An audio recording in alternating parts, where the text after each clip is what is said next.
കൊള്ളുന്നതിന് ഒരുക്കിയിരിക്കുന്നവരും പഠിപ്പിച്ചിരിക്കുന്നത് അവന് വിശ്വസിക്കാൻ പറ്റണില്ല. ഞാൻ എന്തെങ്കിലും പാപം ചെയ്ത ഉടനെ നിരത്തി പോവില്ലേ? ഞാൻ പറഞ്ഞു, മോനെ ഒരിക്കലുമില്ല. കാരണം നീ യേശുവിനെ സ്വീകരിച്ചു കഴിഞ്ഞാൽ പിന്നെ നിനക്ക് പാപം ചെയ്യാൻ പറ്റില്ല.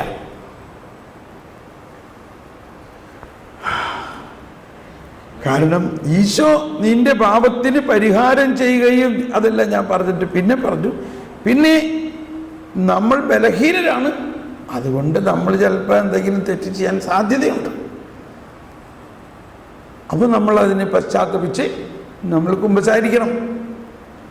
ഒരിക്കലും നിന്നെ നരകത്തിൽ ദൈവം കൊണ്ടുപോകില്ല.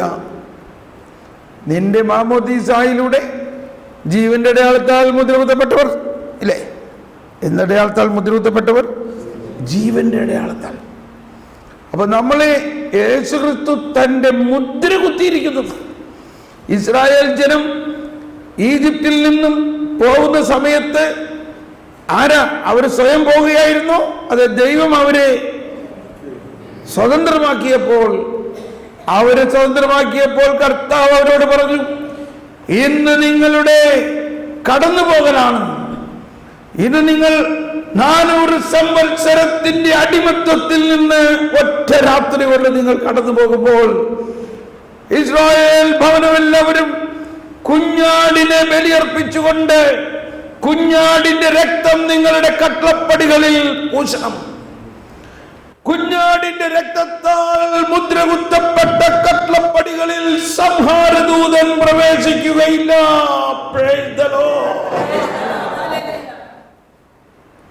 എന്നാൽ കുഞ്ഞാടിന്റെ രക്തം മുദ്രകുത്തപ്പെടാതിരുന്ന കട്ടളപ്പടികളിൽ സംഹാരദൂതൻ പ്രവേശിച്ച് അവരെ നശിപ്പിച്ചത് ഇസ്രായേൽ ജനത്തെ രക്ഷിക്കാൻ വേണ്ടിയായിരുന്നു.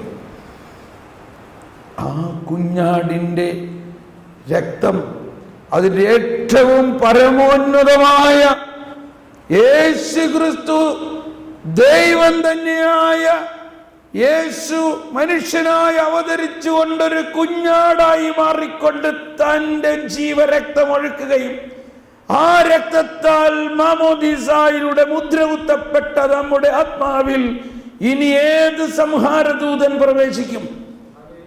Praise the Lord. ഇതാണ് നമ്മുടെ വിശ്വാസം.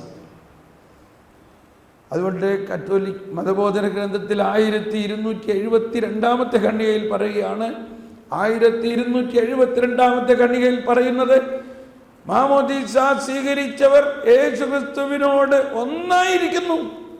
മാമോദീസ സ്വീകരിച്ച വ്യക്തി മാമോദീസ വഴി ക്രിസ്തുവിന്റെ ശരീരത്തിലേക്ക് ചേർക്കപ്പെട്ട് ക്രിസ്തുവിനോട് അനുരൂപപ്പെടുന്നു. മാമോദീസ മായ്ക്കാനാവാത്ത ഒരാധ്യാത്മിക മുദ്ര കൊണ്ട് ക്രൈസ്തവനെ അടയാളപ്പെടുത്തുന്നു. ക്രിസ്തുവിന്റെ സ്വന്തമായി തീരുന്നതിന്റെ മുദ്രയാണത്. മാമോദീസയുടെ രക്ഷാകര ഫലങ്ങൾ പുറപ്പെടുത്തുന്നതിനെ പാപം തടയുന്നുവെങ്കിൽ ഒരു പാപത്തിനും ഈ മുദ്ര മായ്ക്കാൻ സാധിക്കുകയില്ല. ഒരു പാപത്തിനും ഈ മുദ്ര മായ്ക്കാൻ സാധിക്കുകയില്ല. മാമോദീസ എന്നേക്കുമായി ഒരിക്കൽ നൽകപ്പെടുന്നു. അത് ആവർത്തിക്കാൻ സാധിക്കുകയില്ല. അപ്പോൾ മാമോദീസയിലൂടെ ക്രിസ്തുവിന്റെ ബലിയുടെയും മരണത്തിന്റെയും ഉയർപ്പിന്റെയും മുഴുവൻ ഫലങ്ങൾ നമ്മളിലേക്ക് നൽകിക്കൊണ്ട് അനശ്വരമായ രാജ്യത്തിലേക്ക് നല്ല കളനോടൊപ്പം നമ്മളെ പ്രവേശിപ്പിച്ച് കഴിഞ്ഞിരിക്കുന്നു.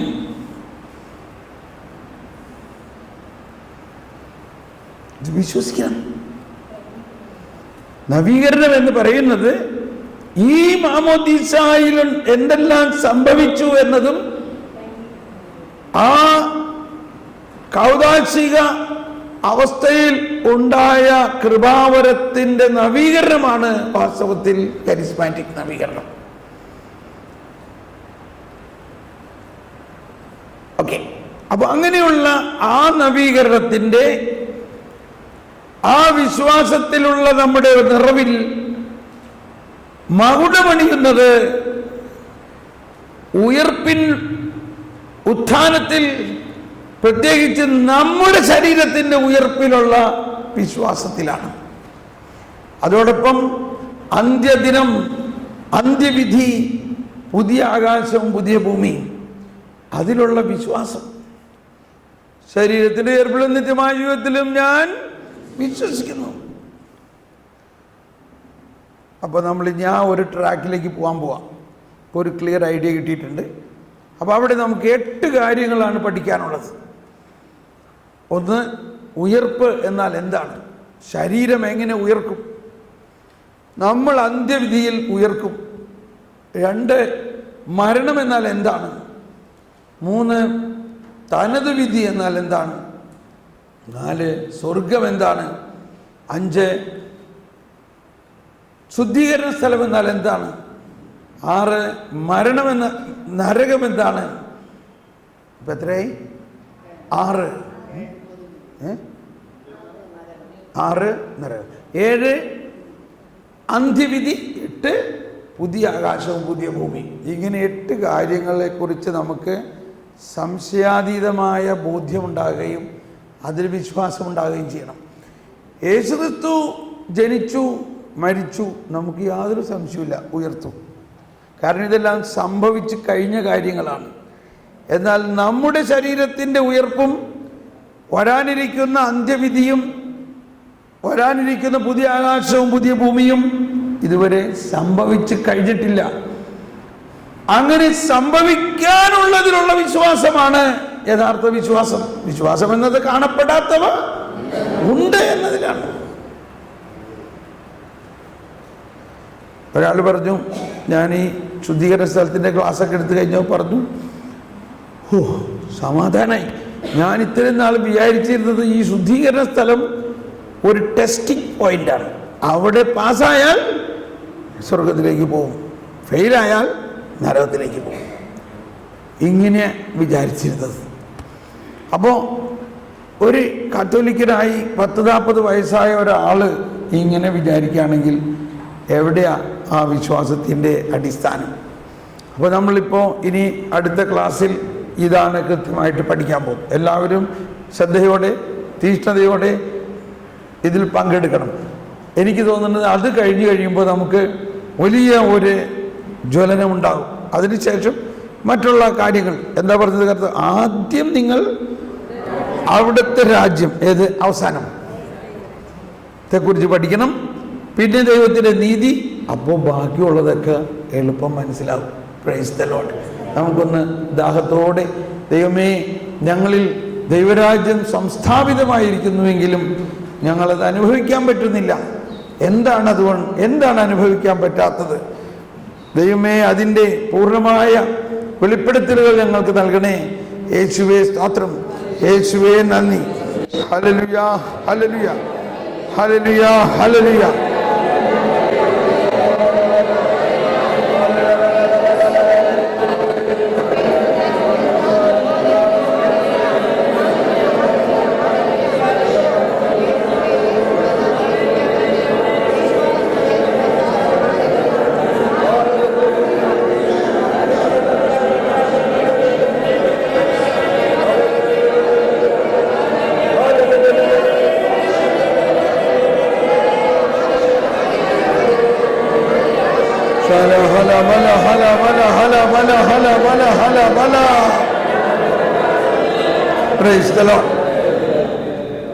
എനിക്കിന്ന് തോന്നണത് ഇന്ന് 1/2 മണിക്കൂർ ബ്രേക്ക് ആക്കിയാലോ, ഒരു സ്പെഷ്യലായിട്ട്. അപ്പോൾ ഇപ്പം കുളിക്കണമെന്നുള്ളൊരു വേഗം പോയി കുളിച്ചോ, ചായ കുടിച്ചില്ലെങ്കിലും കുഴപ്പമില്ല. എന്നിട്ട് അല്ലെങ്കിൽ ചായ കുടിച്ച് ഓടി കുളിച്ചിട്ട് 1/2 മണിക്കൂർ കൊണ്ട് വായോ. ബാക്കിയുള്ളവർ രാത്രിയും രാവിലെയൊക്കെ കുളിക്ക്. കാരണം ഒരുപാട് കാര്യങ്ങൾ പറയാനുണ്ട്. അങ്ങനെ ആയാലോ? എന്ത് വേണം? ഇന്ന് അങ്ങനെ ഒന്ന് പോയി നോക്കട്ടെ. അങ്ങനെ ഒന്ന് ചെയ്ത് നോക്കാം നമുക്ക്. 1/2 മണിക്കൂർ കൊണ്ട് വേഗം വരും. അതായത് 4:45 എല്ലാവരും വരണം. 4:45. Thank you.